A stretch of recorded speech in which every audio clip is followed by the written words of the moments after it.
మాంగళ్య shopping mall ఆర్సీపురంలో Ambedkar statue ఎదురుగా July 12న రాశి ఖన్నా చేతుల మీదుగా grand opening.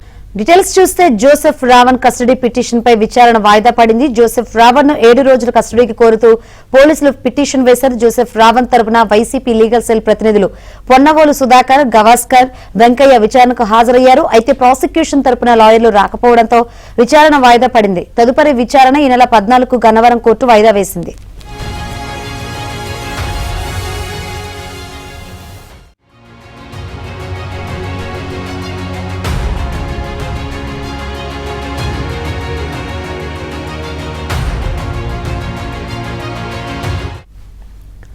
Joseph Ravan custody petition పై విచారణ వాయిదా పడింది. జోసెఫ్ రావణ్ ను 7 రోజుల కస్టడీ కోరుతూ పోలీసులు పిటిషన్ వేశారు.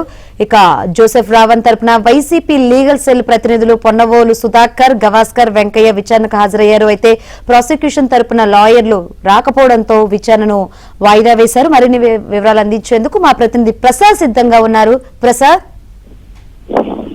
శంకర్, జోసెఫ్ రావణ్ కస్టడీ పిటిషన్ సంబంధించి ఈ రోజు కృష్ణా జిల్లా గన్నవరం కోర్టులో విచారణ జరిగింది. అతన్ని 7 రోజుల పాటు కస్టడీ ఇవ్వాలంటూ పోలీసులు వేసిన పిటిషన్ పై ఈ రోజు విచారణ జరగదు. దీనికి సంబంధించి అతని తరఫున వైసీపీ లీగల్ టీం అయిన పొన్నవోలు సుధాకర్ తో పాటు గవాస్కర్, అలాగే తిరిగి వెంకయ్య న్యాయవాదులు హాజరయ్యారు. దీనికి సంబంధించి విచారణ ప్రారంభం కాగానే అయితే ప్రాసిక్యూషన్ తరఫున న్యాయవాది హాజరు కాకపోవడం, దానికి సంబంధించి మరో విచారణ వాయిదా కోరడంతో దానికి అంగీకరించిన న్యాయాధికారి ఈ నెల 14వ తేదీకి వాయిదా వేస్తూ నిర్ణయం వెల్లడించారు. అయితే ప్రధానంగా ఈ రోజు కీలక అంశం ఏంటంటే రావణ్ కు సంబంధించిన కీలక డేటాను అధికారులు సేకరించారు. అందులో చాలా ఇష్టగలిపోయే విషయాలు ఉన్నాయని కూడా ఇప్పటికే నిర్ధారించారు.